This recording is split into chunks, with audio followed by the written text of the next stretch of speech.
Hello everyone. Today I will talk about the kicks in a track in the end. And I will correct him. Hi. Change your mind.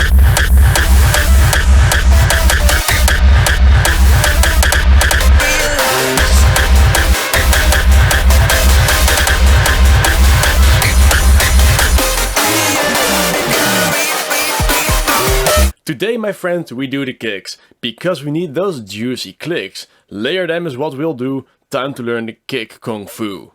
In case you didn't know, recently my buddy Valido and I released our second collab at Dirty Works copyright free, and we figured we could milk this project dry, as well as teaching you some neat tricks in the process and showing you how we made an actual release, instead of my purpose-made projects that only exist because I needed some visuals for a video. Today's video collab is all about kick layering.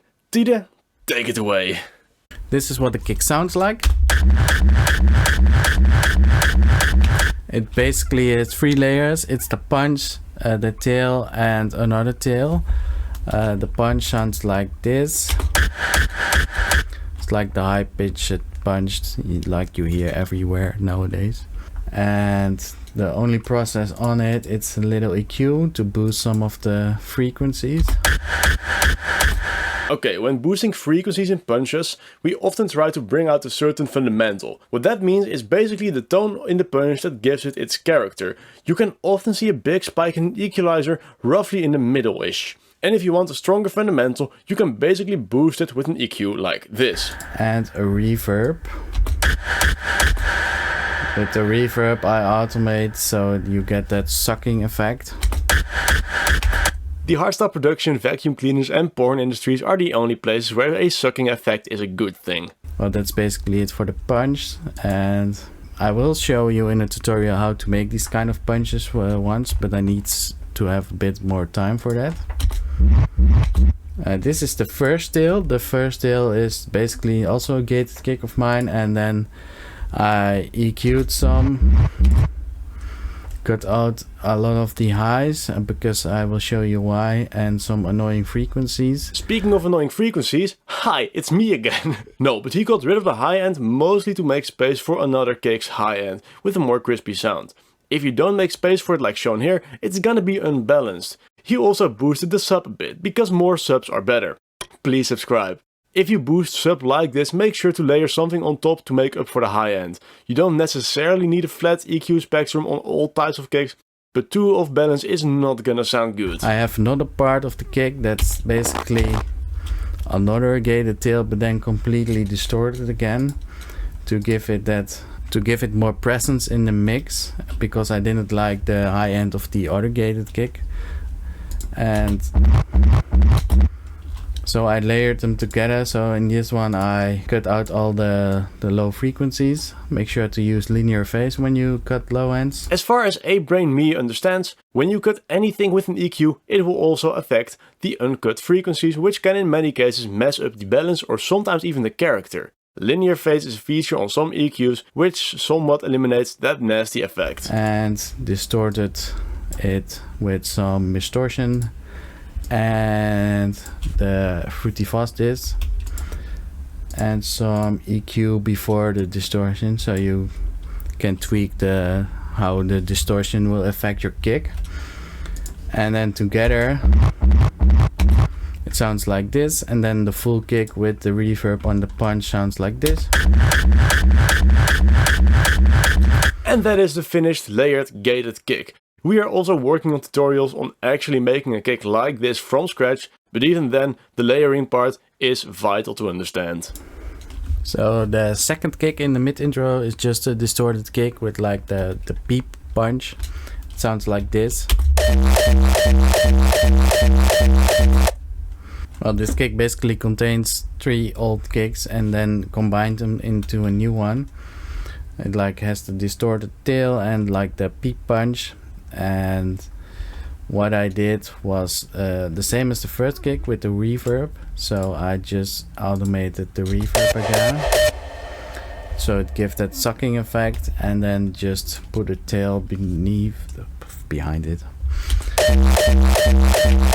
That's basically it.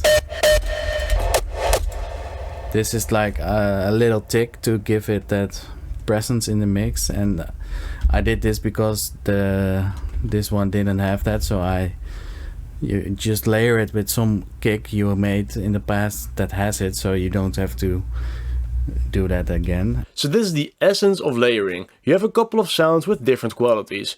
One may have a nice attack, one may have a hard hitting sub, one may have like a juicy body, a nice character that shines with reverb. Anyways, with proper layering, you aim on combining the best of all worlds. A bit like that home-style crispy honey mustard chicken thing, but with audio and a bit more EQ and less sauce.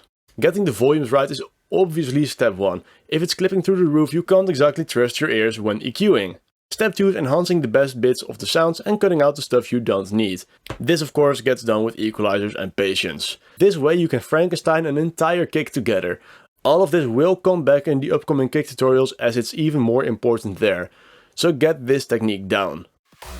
Not that long ago I launched my very first limited edition HARDSTYLE melody pack.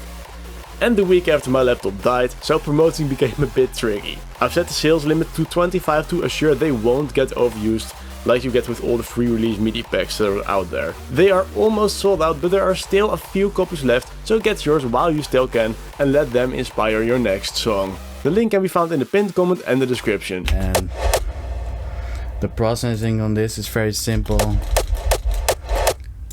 Give it some more highs to give it more presence and some boost, so you have that little tuk tuk tuk tuk tuk tuk tuk tuk tuk tuk tuk tuk. Okay, I'll stop. Sound in it. Don't know how to explain it better. Tuk tuk tuk. And on the punch, the peep part, I first got rid of some annoying frequencies, added some high frequencies in it, then EQ'd it again. This is again a nice example of boosting the fundamental we discussed earlier. See how the peak he boosts is the first of the mid-high range peaks. The Peep Punch, I EQ'd some annoying frequencies here and boost some of the highs. Then I boosted some frequencies to make it more presence, and here as well. And then it was time to distort it a little bit more to give it like a more snappy, crunchy feeling. Then on the tail I added some clip from G-Clip. I think this is free VST, so it's really useful. Doesn't have much appearance, but it works. I'll put it off so you can. It basically just smash your kick a lot still more.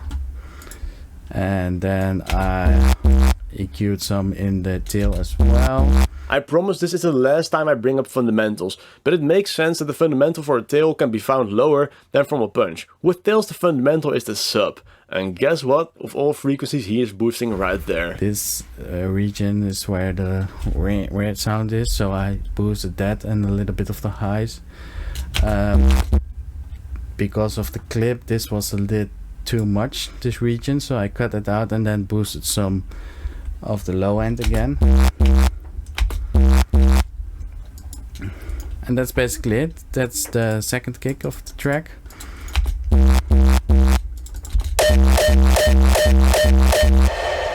That is pretty much the essentials on layering kicks. If we missed anything, feel free to educate us in the comments. We are working on some fun gated and other mid-intro kick style tutorials, as well as loads more fun stuff. If you're excited about that or you learned something new, please subscribe and comment. And show my buddy Valido some love by streaming his music and following him on Insta and like day-to-day life. We try to answer every question in the comments, so feel free to reach out. We may even make an entire video about it. Valido also dropped a free Kickpak, which I'll link down below. It was a true pleasure to be your host once again. Till next time.